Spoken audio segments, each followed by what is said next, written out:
So for a long time now, what we've been doing is using the waterfall effect to attract passive investors. We're active investors in the sense that we're not investing necessarily our money unless you count our time, energy, blood, sweat, and tears as money. But we mostly don't use our own money. We mostly use passive investors' money, and we give it back to them in a waterfall. And if you looked at Niagara Falls, for example, and this would be the green water, and there's some more water over here at the other falls, right?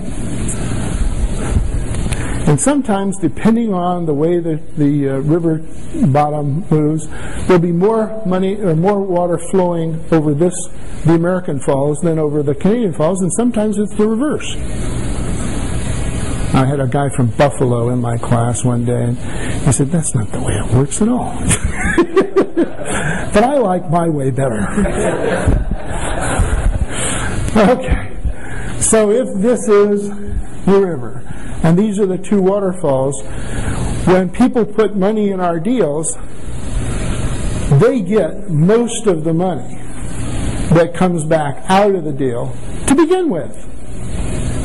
And we get a very little bit of money to begin with. We're in there with our blood, sweat, and tears and our knowledge and so forth. They're in there with their cash. And so they'll typically get a preferred return. These days it might be anywhere from 5 to 7%. It used to be up to 10 or 11%. But right now you can get 1% on your money at the bank, and so we feel like we don't have to pay as much. And you don't need as much. Okay? So they'll get a piece of that waterfall with either their preferred return, and maybe the first year or two, that's really all they get.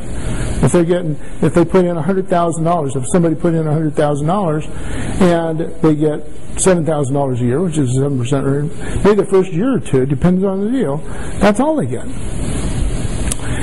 When the cash flow, the net cash flow before taxes, exceeds the preferred return, 7%. Let's suppose that there's $1 million in this deal, so what's 7% of that?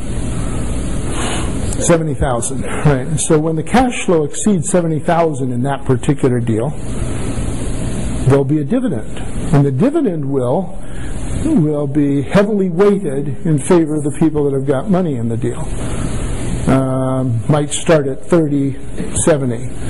The investors get 70% of the cash flow over the preferred return. So now they're getting the preferred return of 7% and also 70% of the remaining cash flow.